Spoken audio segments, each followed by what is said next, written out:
Kada se kaže Ivanjica, Maline i Branislav Nušić su verovatno prva asocijacija na ovu varošicu. Ivanjica je međutim još od pre Drugog svjetskog rata bila poznata i kao vazdušna banja, a planine kojima je okružena pružaju izvanredne uslove za aktivan odmor.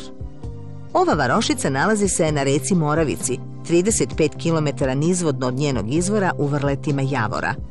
Kao što smo se i mi mogli uveriti, ova reka izdašna je sa vodom čak i u vreme suše, pa ne čudi da je upravo ovde podignuta jedna od najstarijih mini hidrocentrala u Srbiji. Iako ona danas prevashodno ima muzejsku vrednost, generatori stari više od 100 godina još uvek rade i obezbeđuju struju za osvetljavanje gradskog parka. Uzvodno od centrale nalazi se vodopad koji je simbol grada. Sve je na dohvat ruke, tako da samo gradsko jezgro možete obići i pešice.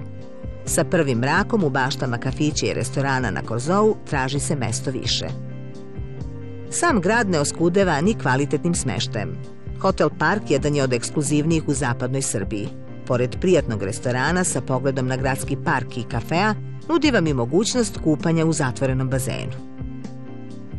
Međutim, glavni razlog zbog kojeg se u Ivanjicu dolazi jeste raskošna priroda koja je okružuje.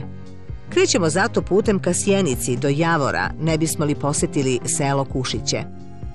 Nakon 25 km vožnje, na nadmorskoj visini od 1000 metara, stižemo do ovog malog sela sa sjajnim pogledom na susednu planinu Mučanj. A u Kušićima goste dočekuju sa osmehom.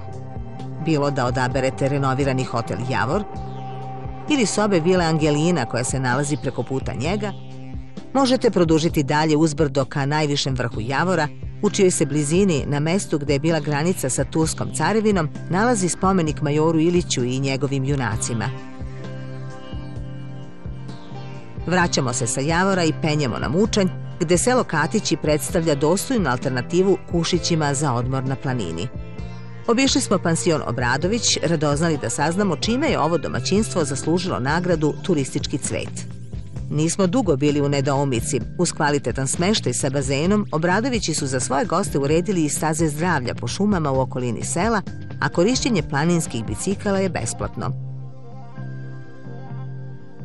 Čist vazduh, raskošna priroda, sjajni vidici, ljubazni domaćini, povoljne cene, sasvim dovoljno razloga da se u Ivanjicu dođe i provede prijatan vikend.